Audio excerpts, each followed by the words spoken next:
Today, we take for granted how easy it is to transport goods across countries and around the world.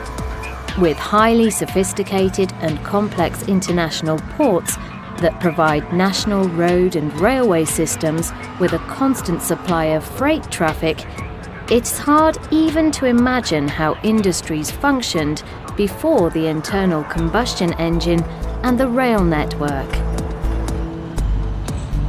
Just as the primary method of moving goods around the world is still over water via container ships, water was also the key to the Industrial Revolution in the 18th and early 19th centuries.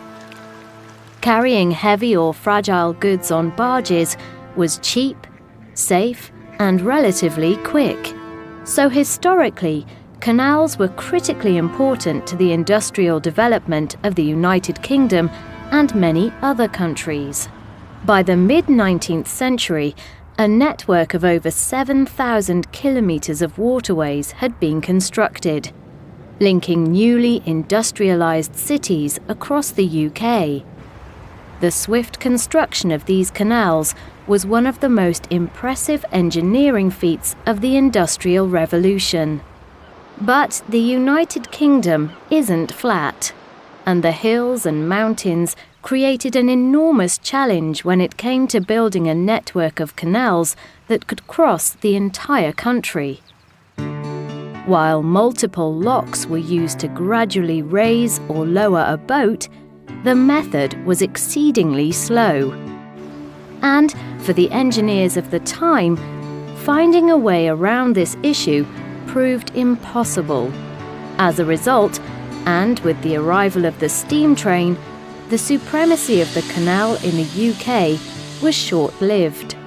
So, since the mid-20th century, people in the UK have been using canals mostly for leisure and recreation.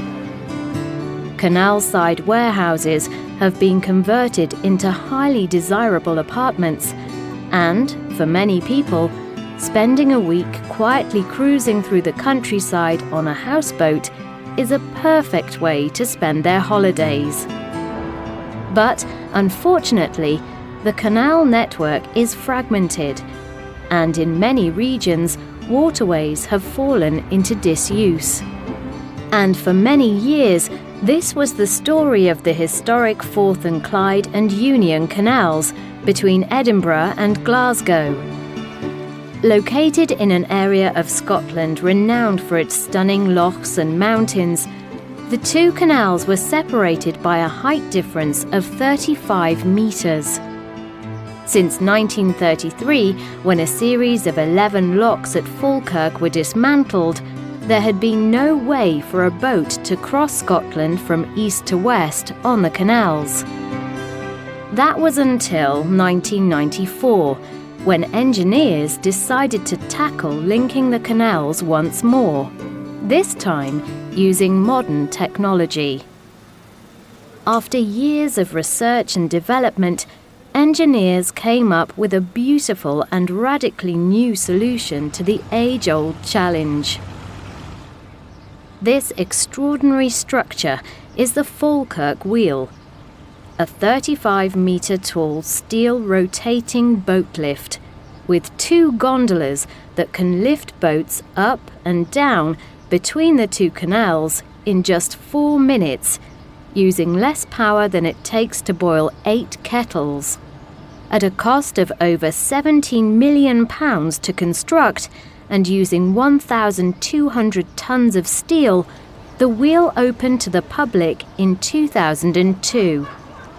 Today, it's a popular tourist attraction, with visitors, young and old, keen to experience the unique sensation of being in a boat and rising up through the air as if by magic.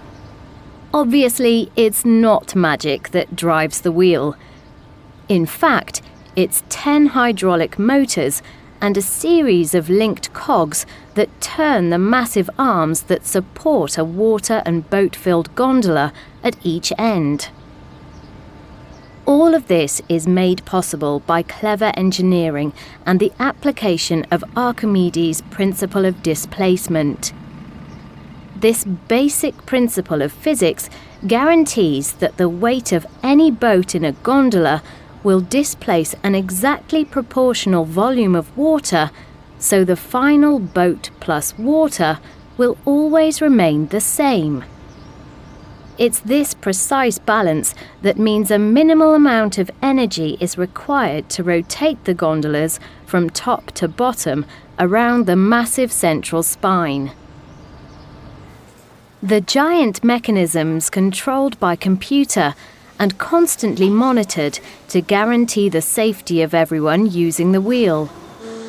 All the moving parts are regularly checked, and the operators are careful to ensure that the wheel rotates an equal number of times clockwise and anti-clockwise to reduce stress on the structure. The Falkirk wheel was built more than 200 years after the golden age of the canal in the 18th century, but it's proof that technology and innovation can breathe new life into old ways of doing things. And who knows, 100 years from now, if we haven't managed to find alternative fuels to address problems with current energy supplies, maybe we'll have returned to using canals for transport. And maybe we'll have more magnificent boat lifts, like the Falkirk wheel, providing an elegantly engineered and energy-efficient solution to an age-old problem.